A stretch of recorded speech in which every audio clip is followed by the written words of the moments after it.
সম্প্রতি আপনি কি অনলাইনে চুরি ধরে ফেলেছেন? ছুটির সময়গুলোয় বেচাকেনা বাড়ে, সে সঙ্গে বাড়ে প্রতারণা, জালিয়াতি বা ফাঁদে ফেলার মতো ঘটনা।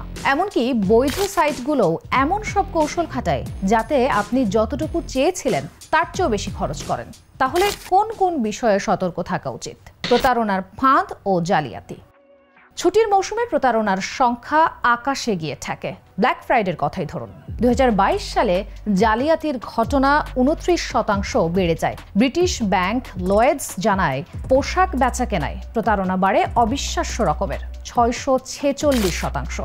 অন্যান্য প্রতিবেদনের ইঙ্গিতটাও একই দিকে। কেমন প্রতারণা থেকে সতর্ক থাকবেন, কিভাবে এড়াবেন এসব, চলুন জেনে নিই। 1. প্রতারণামূলক অফার।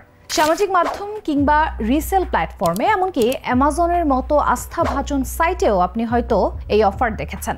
গেমিং কনসোল বা এমন সব জনপ্রিয় ও দুর্লভ পণ্য সরবরাহের লোভ দেখিয়ে ফাঁদ পাতে প্রতারকেরা। স্পয়লার অ্যালার্ট, কিনলেন, দামও পরিশোধ করলেন, কিন্তু আপনার পণ্য কখনোই আসবে না, কারণ প্রতারকের কাছে পণ্য থাকে না। নিজের বুদ্ধিতে আস্থা রাখুন। অফার দেখে যদি অবিশ্বাস্য মনে হয়, সেটা সম্ভবত একটা ফাঁদ। আর পেপ্যালের মতো ক্রেতা সুরক্ষা সুবিধা আছে, এমন মাধ্যমে লেনদেন করুন। 2. ফিশিং। অ্যামাজনের মতো বড় বিক্রেতাদের ছদ্মবেশে ভুয়া ইমেল পাঠায় অনেক প্রতারক। এক বহুল প্রচলিত কৌশল। ইমেইলে প্রায় সময়ই আপনার অ্যাকাউন্টে সন্দেহজনক কোনো কিছু বা অর্ডারের বিষয়ে সতর্ক করা হয়। কোনো লিঙ্কে ক্লিক করতে চাপ দেওয়া হয়, তারপর বলা হয় পাসওয়ার্ড সহ আপনার বিস্তারিত টাইপ করতে। আর এসব সরাসরি প্রতারকদের হাতে চলে যায়। এমন কোনো লিঙ্কে কখনো ক্লিক করবেন না, বরং ব্রাউজারে নতুন ট্যাব খুলুন। প্রতিষ্ঠানটির অফিসিয়াল ওয়েবসাইটে লগ ইন করে দেখুন সেখানে আপনার অ্যাকাউন্টে নোটিফিকেশন এসেছে কিনা। সন্দেহজনক মনে হলে ইমেলটি স্প্যাম হিসেবে চিহ্নিত করে ডিলিট করে দিন। 3. ভুয়া ওয়েবসাইট। চেনা প্রতিষ্ঠানের আদলে ভুয়া ওয়েবসাইট তৈরি করে প্রতারকেরা, এমনকি পেশাদার ব্র্যান্ডিং ব্যবহার করে।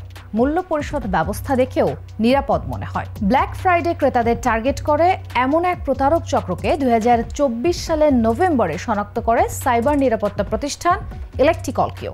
northwestblackfriday.shop নামের এক সাইটের কথাই ধরুন। প্রথম দেখায় একে গ্রহণযোগ্য মনে হতে পারে, তবে আসলে এটা বানানো হয়েছে আপনার তথ্য হাতিয়ে নিতে।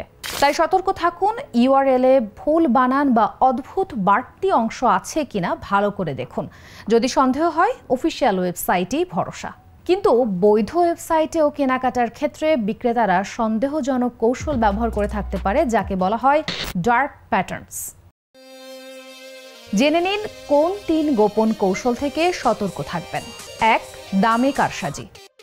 মূল্য ছাড় আসলে ছাড় নাও হতে পারে। কিছু বিক্রেতা পণ্যের আসল দাম অনেক বাড়িয়ে দেখায়, যাতে ছাড়ের পরিমাণ দেখে আকর্ষণীয় মনে হয়।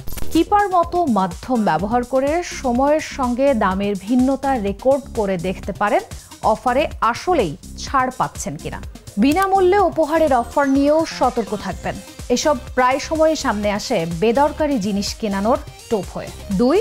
গোপনে শপিং কার্টে ঢুকে পড়া। শপিং কার্টে সরাসরি পণ্য যোগ করাটা অবৈধ, তবে ওয়েবসাইট আপনাকে একের পর এক অপ্রয়োজনীয় অ্যাড অন পাঠাতে পারে। শপিং শেষ করার সময় ভুল করে আপনি এসবও যোগ করে ফেলতে পারেন। কেনাকাটা চূড়ান্ত করার আগে নিজের কার্টের দিকে খেয়াল রাখুন। 3. সময়সীমা এবং সীমিত মজুত। আর একটি মাত্র পণ্য বাকি বা সময় বেঁধে দেওয়া, এগুলো প্রচলিত মনস্তাত্ত্বিক কৌশল। এইসব সতর্কবার্তা দেখে বিশ্বাসযোগ্য মনে হলেও এর অনেকগুলোই আসলে ভুয়া। অনলাইনে যখন হোটেল বুক করবেন আর দেখতে পাবেন শুধু 2টি রুম ফাঁকা আছে, তখন শান্ত থাকুন। এ কথা সম্ভবত সত্যি নয়। আমার ব্যক্তিগত পরামর্শ, অতিরিক্ত কেনাকাটা করবেন না। তার আগে কিছুক্ষণ সময় নিন আর ভাবুন সেটা কেনা আদৌ জরুরি কিনা। চোখ কান খোলা রাখুন, কেনাকাটা হোক আনন্দময়।